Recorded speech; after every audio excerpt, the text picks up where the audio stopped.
오늘은 2024년도 교회력에 따라서 대림절 첫 번째 주 예배로 하나님께 영광을 돌리게 됐습니다. 매년 대림절을 맞을 때마다 저희들이 하나님께 드리는 기도가 있죠. 예수님 빨리 오셔야겠습니다.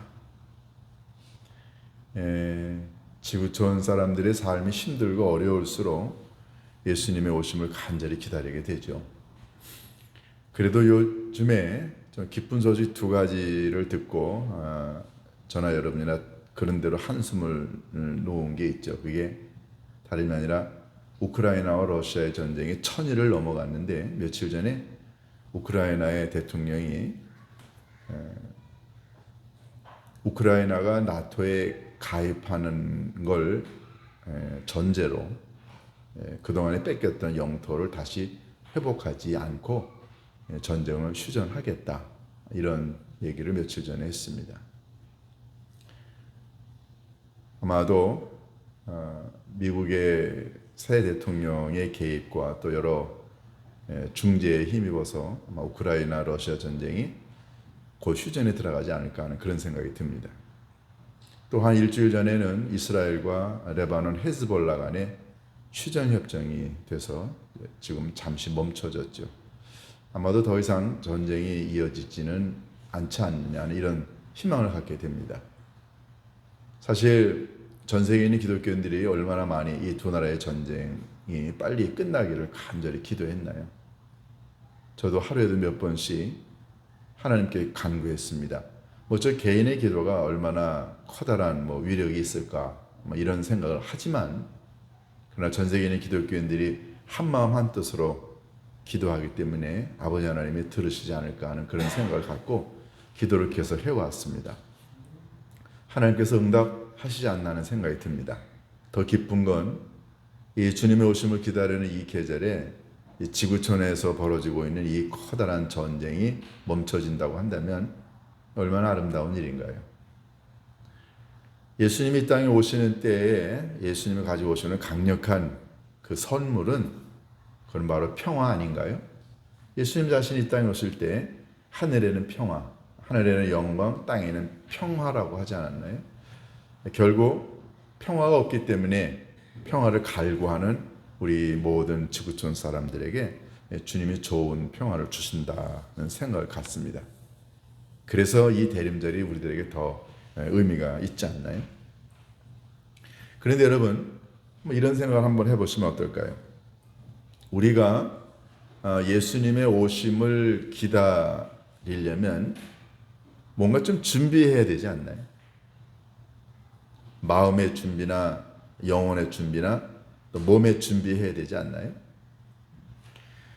대림절을 4주간 동안 드리는 이유가 있습니다. 그것은 예수님이 오시는 그날 갑자기 예수님의 오심을 축하하는 게 아니라 적어도 예수님의 오심이 역사적인 사건이지만 이제는 영적으로 우리들의 영혼과 삶에 오시려면 그분을 맞아들일 만한 우리의 영육간의 마음의 육체의 준비가 되어 있지 않아야 하느냐 하는 거죠.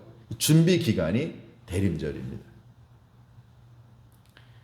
우리가 누군가를 맞아들이려고 준비를 할 때 준비를 얼마나 많이 하느냐는 우리가 맞아들이는 그 사람의 가치가 우리에게 어떤 의미가 있느냐에 따라 달라집니다.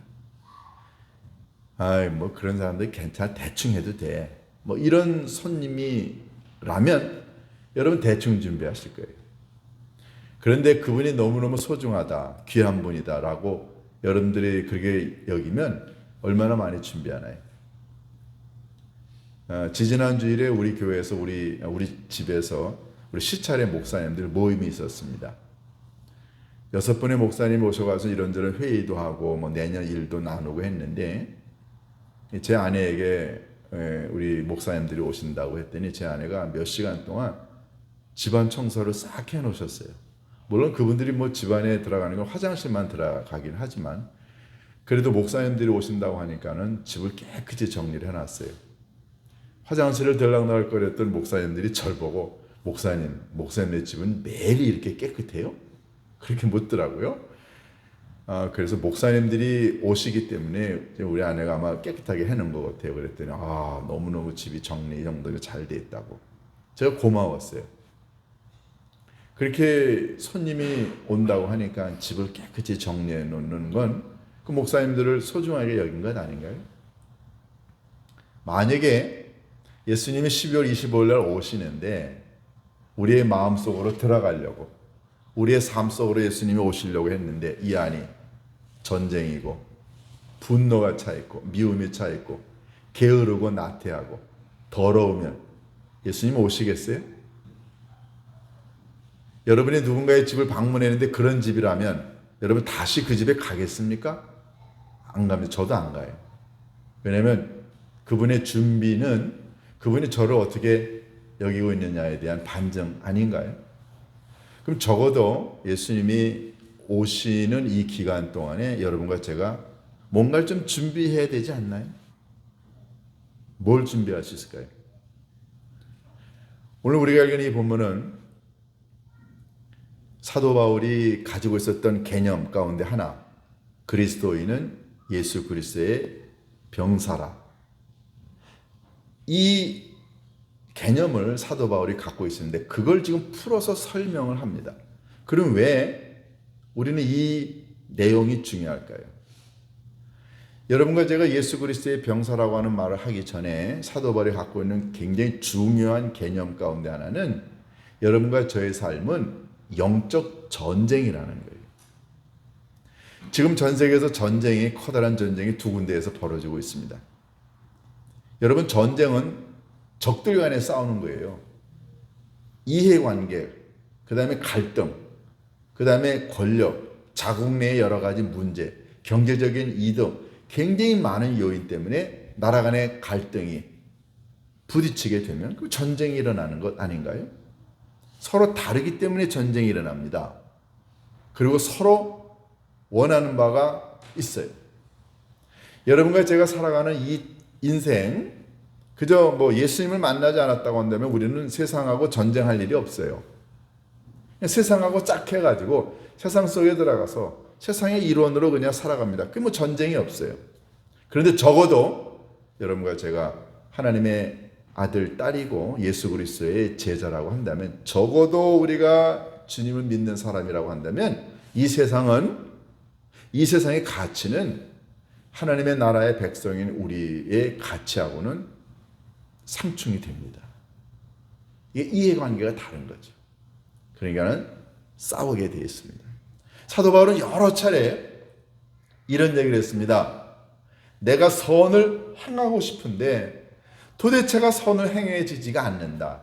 이유는 내 안에 세상의 욕심과 욕망대로 살아가고픈 세상적인 뭔가가 내 안에 있다는 거죠. 이게 늘 내 안에서 싸움을 유발한다고 했어요.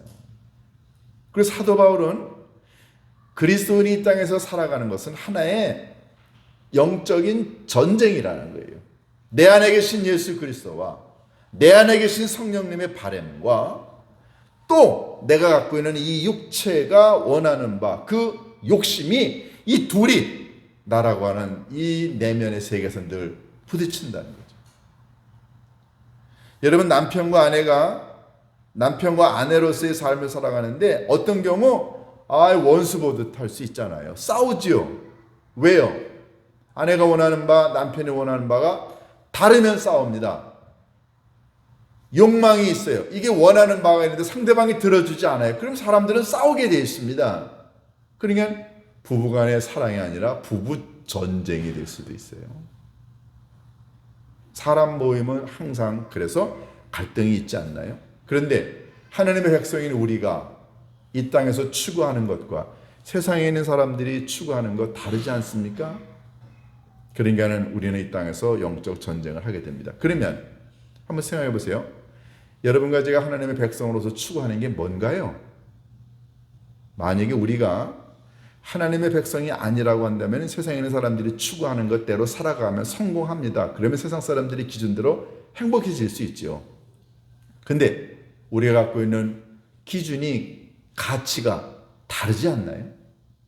우리는 적어도 하나님의 말씀대로 살아가려고 합니다. 세상에 있는 사람들은 세상의 윤리와 세상의 기준대로 살아가려고 해요. 우리는 용서하려고 하고 참으려고 하고 기다릴 줄 알고 겸손하려고 하고 낮아지려고 하고 섬기려고 합니다. 그런데 이런 아버지 하나님의 가치 기준이 세상에 있는 사람들의 것과 다르지 않나요? 세상에 있는 사람들은 빼앗으려고 합니다. 내 것으로 만들려고 그래요. 갈등을 유발시킵니다. 그들은 이득 우선이에요. 자기네가 잘 살아야 됩니다. 남이야 죽든 말든 관계없습니다. 그러냐는 침범합니다. 빼앗으려고 합니다. 갈등을 유발해요. 적어도 우리 기독교인이 갖고 있는 이 하나님 나라의 가치 기준, 거룩하고 용서하고 사랑하고 섬기고 도와주려고 하는 이런 가치, 이게 세상의 것하고 다르니까 부딪히는 거죠. 그러니까 우리가 그런 가치 기준을 가지고 살아가려고 애쓸 때마다 사탄은 이 세상을 지배하고 세상을 대표하는 악의 이 중추 역할하는 사탄이 자꾸만 우리를 꼬드깁니다. 너 그렇게 거룩하게 산다고 해서 알아주지 않아. 대충 적당하게 살아라고 이야기하죠. 그러니까 우리 안에 늘 영적인 갈등이 있지 않나요? 그걸 사도 바울은 영적 전쟁이라고 표현했습니다. 우리 안에 예수 그리스도가 성령님의 임재로 함께 하듯이 우리 안에요 사탄도 있습니다. 그러니까 우리는 늘 이런 갈등 속에 살아가요. 그런데 만약에 여러분 안에 이런 갈등이 없다고 한다면 그러면 여러분과 제가 그리스도인이라고 얘기할 수 있나요? 아닙니다. 돼지 갈등 있나요? 없습니다. 그냥 먹고 살면 끝이에요.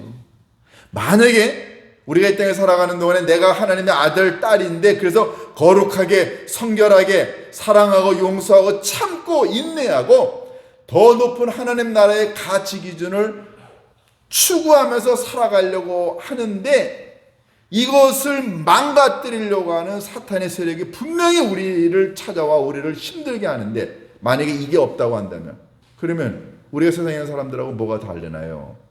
만약에 갈등이 없다고 한다면 영적 전쟁이 없다고 한다면 그 사람은 엄연한 의미로 이야기하면 그리스도인 아닙니다. 사도 바울 내 안에 내가 원치 않는 악의 세상의 육체의 욕심이 그걸 나를 힘들게 한다고 얘기를 했어요. 그러니까 여러분과 제가 살아가는 이 인생 자체가 그리스도인의 영혼의 삶은 하나의 영적 전쟁입니다. 적은 분명하게 세상의 권세를 잡은 공중의 권세를 잡은 악의 세력 사탄 아닌가요? 자, 그러면 묻게 되는 질문이 있습니다. 여러분과 제가 영적 전쟁을 하게 되면 우리는 영적 전쟁의 병사라는 거예요. 우리 군인입니다. 군인. 그러면 어느 군대든지 간에 군대에는 사령관이 있어요. 이 세상을 악의 세력을 지배하는 그 사령관은 사탄이라고 한다면 여러분과 저의 영혼의 삶, 영혼의 주인, 우리의 육체의 주인, 우리의 믿음의 주인이신 분, 우리를 이 세상에 보내시고 뒤에서 우리를 지원하고 우리를 도와주고 우리를 위해서 모든 이 자료를 공급해 주시는 우리의 영적인 사령관은 누군가요? 예수 그리스도십니다. 그리고 오늘 본문에 너는 그리스도 예수의 좋은 병사라고 그랬어요. 그런데 여러분 보세요. 어느 부대든지 간에 사령관이 있는데 이 사령관이 얼마나 중요한 거예요. 사령관이 만약에 잘못 판단하게 되면 자기 병사 다 죽습니다. 전쟁에서 실패했던 많은 전쟁의 역사 가운데 화기의 무기의 열세나 이런 것 때문에 전쟁에서 패한 경우도 있지만 지휘관이 잘못 판단해서 병사들 그리고 전쟁에서 다 진 경우가 얼마나 많습니까? 여러분과 저는요 예수 그리스도라고 하는 그분의 사령관인 부대의 병사입니다. 이 말은 여러분과 제가 영적 전쟁을 하지만 우리는 영적 전쟁에서 이길 수 있는 힘이 있다는 거예요. 왜냐하면 예수 그리스도가 완벽한 전쟁의 용병수를 갖고 계세요. 승리할 수 있는 힘을, 능력을, 지략을 전쟁의 이 전술을 갖고 계십니다. 그러니까는 여러분과 제가 매일매일 영적 전쟁에 나갈 때마다 아버지 하나님, 이런 도전이 오네요. 이런 그 꼬임이 오네요. 이런 유혹이 옵니다. 이걸 제가 싸울 때 어떻게 이겨야 되나요? 어떻게 지혜를 가지고 이걸 극복해야 되나요? 여러분과 제가 물으면 우리 배후에 계시는 우리의 사령관에 되시는 예수 그리스도가 지혜를 주시지 않나요? 매일매일 그런 걸 경험하지 않습니까? 어떻게 해야 되지? 어떤 선택과 결정을 해야 돼? 이런 도전이 오는데 뭐라고 얘기를 해야 돼? 어떤 판단을 내려야 될지 모를 때 사탄이 강력하게 여러분과 저에게 육체의 욕심, 돈의 욕심, 세상의 재미의 욕심, 쾌락의 욕심, 유혹으로 밀고 들어올 때 강력한 무기를 가지고 우리를 넘어뜨리려고 올 때마다 여러분과 제가 뭘로 맞서 싸워서 이길 수 있나요? 사도 바울은 에베소서 3장 10절 이하에서 우리의 대적은 혈과 육이 아니요 세상의 공중의 권세 잡은 자라고 이야기하면서 여러분과 제가 싸워서 이길 수 있는 무기는 하나님의 말씀, 성령의 검, 믿음의 투구 이런 얘기를 했어요. 영적 전쟁이라고 하는 사실을 인정하게 되면 모든 군인들에게는 여러분 무기가 필요하지 않나요? 여러분 아무리 인원이 많아도 병사가 많아도 무기가 현대화되어 있지 않으면 여러분 백전백패합니다. 그러니까 어느 나라나 강력한 무기를 소유하려고 하는 이유가 바로 여기 있죠. 여러분과 저에게 싸워서 이길 수 있는 무기는 뭔가요? 우리의 힘으로 이길 수 있어요? 여러분이 뭐 많이 배웠다고요? 경험이 많다고요? 돈이 많다고요? 무슨 뭐 학위가 몇 개 있다고요? 무슨 소용이 있나요? 사탄이 갖고 있는 강력한 무기를 우리가 갖고 있는 세상적인 무기로 이길 수 있나요? 우리의 영적인 사령관이신 예수 그리스도께 돌아가 무릎을 꿇고 아버지 하나님, 제가 이런 어려움을 마주하게 됐네요. 제 사업이 너무너무 힘들고 세상에 있는 사람들이 나를 넘어뜨리려고 하고 말도 안 되는 논리로 불법을 저지르면서 나를 넘어뜨리려고 합니다. 아버지 하나님, 내가 이 영적 전쟁에서 이길 수 있는 힘을 아버지 하나님이 주옵소서. 우리 아까 영상을 봤죠? 믿음이 이기네. 주 예수 그리스도의 십자가가 이기네. 결국 이긴다고 하는 말은 전쟁에서 승리한다는 뜻인데요. 여러분과 제가 이길 수 있는 유일한 길은 예수 그리스도의 십자가, 하나님의 말씀뿐입니다. 그러니까 훈련을 받는 거죠. 매일 반복된 훈련을 받게 되면 나도 모르는 사이에 그것이 체득이 됩니다. 그러면 갑자기 마주하게 되는 영적 전쟁에 나아가서 평상시에 훈련을 많이 한 사람들만이 살아남게 되어 있습니다. 제가 군대 가서는 참 훈련 받을 때 너무너무 힘들었던 것 중에 하나가 뭐냐면요, 똑같은 훈련을 매일 반복하는 거예요. 매일. 그래서 우리가 그 조교한테 물었죠. 아니 왜 똑같은 걸 이거 2, 3일이면 되는데 왜 이걸 반복하냐 그랬더니 그 조교가 한 말이 지금도 생각이 납니다. 전쟁터는 예상하지 않은 상황이라는 거예요.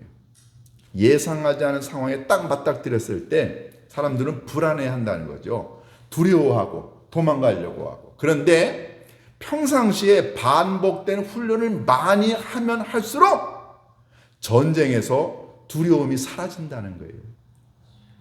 도피할 수 있는 방법, 이길 수 있는 비결을 평상시에 훈련을 많이 받은 사람은 그런 위험이 닥치게 되면 순간적으로 훈련받은 내용이 드러나는데 평상시에 훈련받지 않으면 그런 갑자기 닥치게 되는 전쟁에서 우왕좌왕해서 다 죽는다는 거죠.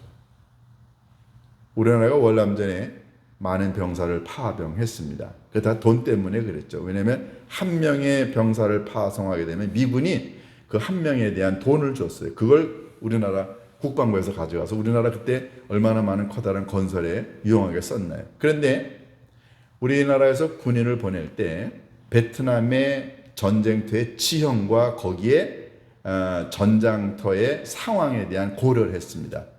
숲이 많아요. 덥고. 그렇기 때문에 이 숲속에서 전쟁을 할 때 이길 수 있는 비결은 뭔가? 이 백두공들이 숲속에 매복하고 있습니다.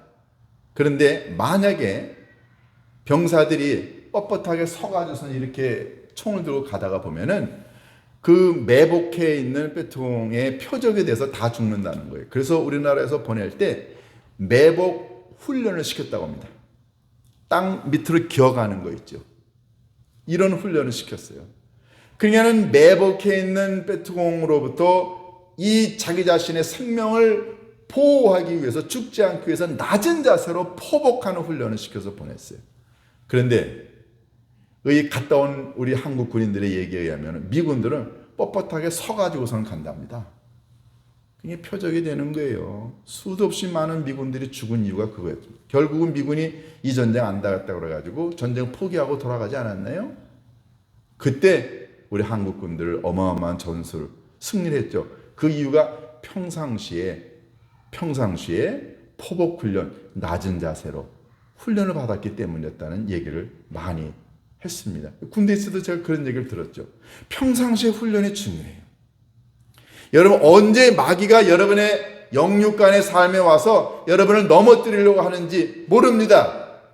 돈으로, 여자로, 스포츠로, 도박으로, 세상의 쾌락으로 굉장히 많은 종류의 무기를 가지고 여러분과 저를 넘어뜨리려고 올 때마다, 그때마다 여러분과 제가 평상시에 영적인 훈련을, 말씀 읽고 기도하고 하나님께 묻는, 하나님의 뜻을 구하는 훈련을 평상시에 해왔으면, 그게 체득이 딱 되어 있으면 고난이 탁 오면은 영적으로 아주 민감한 이 훈련받은 그리스도의 병사는, 아, 사탄이 지금 나를 넘어뜨리려고 전쟁을 걸어오는구나. 그때 무릎 꿇어 기도합니다.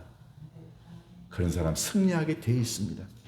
근데 평상시에 영적인 훈련을 하지 않았으니까 그런 유혹과 고난이 닥쳐올 때 우왕좌왕하다가 넘어지지 않나요? 사랑하는 여러분, 훈련에 집중하는 병사만이 전쟁터에서 살아남습니다. 강력한 무기인 하나님의 말씀과 기도의 힘과, 그리고 이 구원받은 것에 대한 확신, 그리고 나의 사령관이신 예수 그리스도가 내 뒤에서 나를 지키시고 보호하신다는 이 강력한 믿음을 갖고 평상시에 기도 훈련, 말씀 훈련, 예배 훈련, 섬김 훈련으로 무장을 한 사람, 마귀가 넘어뜨리지 못합니다. 그러니까 사도 바울은 이야기합니다. 너는 예수 그리스도의 좋은 병사로 나와 함께 고난을 받으라.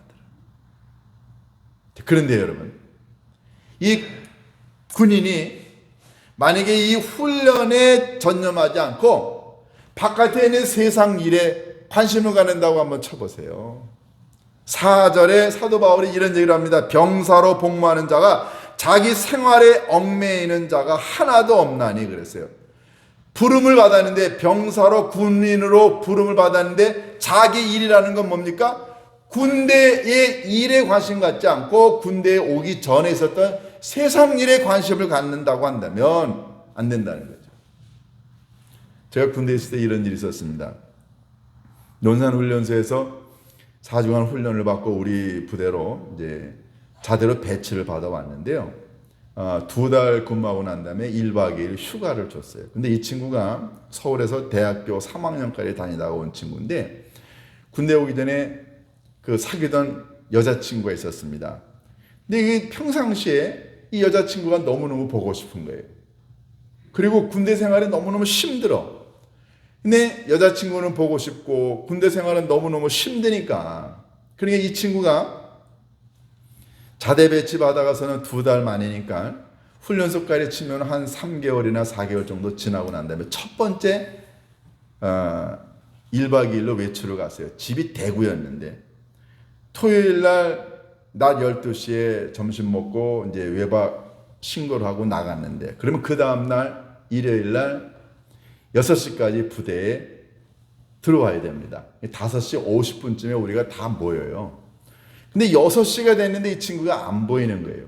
6시 반이 되고 안 보여. 그래가지고 행정과에서 바로 그 친구 고향에 연락을 했어요. 그랬더니 부모님이 걔 부대 복귀한다고 갔는데요. 그러냐고. 7시가 돼도 안 와요. 30분 단위로 저희들이 체크를 했습니다. 밤 10시가 되는데도 오지 않았어요. 그러면 복귀 안 한 거죠. 미기한 거예요. 그래가지고 우리 부대에서 밤 12시에 행정과장님이 병사들 몇 명을 대구로 보냈어요. 대구에 도착했더니 새벽이었죠. 대전에서 근무했는데 찾았는데 못 찾았어요. 결국 아침이 되어가지고서는 어느 경찰서에서 연락을 받았는데 병원에 어느 젊은 남녀가 병원에 이 독약을 먹고 병원에 입원했다는 거예요. 찾아보는 게 그 친구였어요. 오전에 그 병원에 갔더니 우리 병사가 자기 군대 생활하기 힘들다고, 야 너하고 나하고 같이 죽자. 그래가지고 대구에 있는 무슨 산에서 농약을 마신 거예요. 근데 이 아가씨는 농약을 마시다가 죽기 싫었는지 농약을 뱉었대요. 근데 이 친구는 농약을 마셨어요. 죽기 일보 직전까지 간 거예요. 결국은 2달 동안 치료받고 난 다음에 다시 부대로 돌아왔고 부대장님이 절 보고 그 친구를 2개월 동안 지키라고, 왜냐면 자살하려고 했던 친구는 언젠가 다시 자살한다. 그래서 절 보고 지키라고 했는데 저도 지쳤어요. 2달 동안 지키다가 결국 부대장님이 이런 부대원은 우리 부대에 있을 수가 없더라고 일반 부대로 전투를 시켰어요. 그 친구가 어떻게 되는지 저는 모릅니다. 제가 왜 이 말씀을 드리려고 하냐면은 여러분 평상시에 훈련을 강하게 받지 않으면 어떤 유혹으로부터 어떤 도전으로부터 우리가 그걸 이길 수 있는 방법이 없습니다. 군대 힘들죠. 그렇지만 훈련을 받으면 강해지면 질수록 우리가 그런 싸움에서 이길 수 있죠. 약하면 다 패망합니다. 여러분과 제가 살아가는 이 세상에서의 영적 전쟁, 그거 가볍지 않습니다. 정말로 기도하고 말씀 훈련 받는 사람만이 살아남을 수 있습니다. 근데 그 무기는 뭔가요? 우리들의 힘 아닙니다. 예수 그리스도의 능력, 말씀의 능력, 결국 우리를 불러주신 예수 그리스도 사령관에게 기쁨과 감동과 영광을 돌리기 위하여 평상시에 말씀 훈련, 믿음 훈련, 섬김 훈련, 그리고 기도 훈련, 이게 여러분과 저를 강력한 예수 그리스도의 병사로 만드는 무기 아닐까요?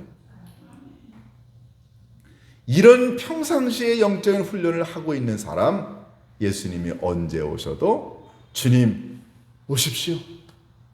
저 준비되어 있습니다. 그렇게 준비된 영혼 속에 예수님이 오시지 않을까요? 이번 대림절에 예수님 오고 계시는데 여러분과 제가 영적으로 잘 준비가 돼서 영적 전쟁 준비를 완료해서 기쁘게 예수님을 맞아들일 수 있기를 주님의 이름으로 축원합니다. 기도하십니다. 아버지 하나님, 주님이 이 땅에 오시고 계시는 이 아름다운 계절에 저희들 예수 그리스도의 군사로서 정말 훈련 잘 받아서 주님을 모셔드리기를 원합니다. 사령관이신 예수 그리스도와 함께 저희들이 준비된 영적인 군사로서 이 세상의 악과 싸워 이 세상을 아버지 하나님이 원하시는 멋진 세상 만들 수 있는 저희들이 되게 인도하여 주옵소서. 우리 주 예수 그리스도의 이름으로 기도하옵나이다.